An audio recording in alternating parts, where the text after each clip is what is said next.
Driving a car, or getting run over by one, is still one of the most popular ways to get killed in the modern world.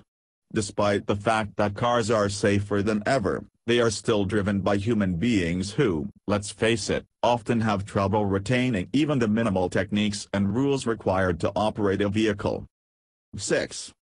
Don't have your car visible anywhere in your mirrors. This is one of those things that takes next to zero effort to do right, but that almost everyone does wrong. You hopefully already know that the blind spot is the name for the area on either side of a car that is invisible to wing mirrors. It's such a frequent cause of accidents that higher-end car models have adopted fancy radar or camera systems capable of detecting other vehicles in your blind spots and delivering the information to you in furiously urgent beep screams as you swerve in terror and/or crash anyway.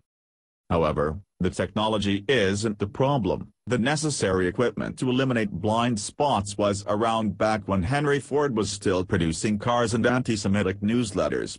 All you need are your car's wing mirrors, which most people have adjusted incorrectly. 5.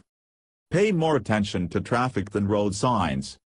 If you saw someone blow past the yield sign into traffic and vanish in an explosion of steel and glass not unlike one of the Iron Giant's volcanic diarrheas, you'd be tempted to blame the crash on the driver who ignored the road sign.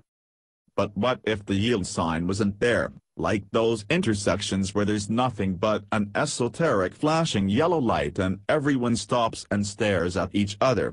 There would probably still be the odd person who flies through, but average drivers would become extremely cautious as a result of having no clear instruction of what to do. They would instead just intuit their next move based on the traffic around them, which is kind of the point of stoplights and road signs to begin with, to force you to stop and look. In other words, you may be better off without the signs. 4. Listening to techno makes your driving worse. Every car comes with a stereo and speakers, but you don't find much in driving manuals about what you should or shouldn't do with them. So it's easy to assume that it's safe to bump some jams while driving, as long as you're focused on the road and not constantly messing with the knobs or looking at yourself in the rearview mirror while you're singing. But research shows that your tunes are probably making you a worse driver, even if you just like a little ambient music in your prelude. 3. Always have your headlights on. According to a recent study, you can reduce your risk of being involved in an accident by up to 32% simply by driving with your headlights on at all times. This seems like common sense. Obviously, something that is lit up is going to be more visible, regardless of the time of day. And as long as other cars are driven by tired, distracted human beings, greater visibility equals less chance of having a hood ornament embedded in your skull. Yet almost nobody drives with their lights on during the day, and cars with automatic lights won't flick on until the sun goes down. 2. Your parking brake stops working if you don't use it regularly. Of all the aspects of driving, parking should be the most straightforward. Basically, you take the keys out of the ignition and get out of the car, hopefully after putting the car in park, hopefully not in the middle of an elementary school. Oh, and if you're on an incline, maybe pull the parking brake. 1. Don't brake during a blowout.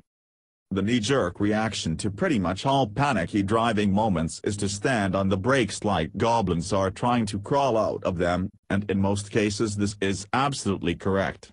So in the event of a blowout, you must do the very thing that makes the least sense: hit the gas.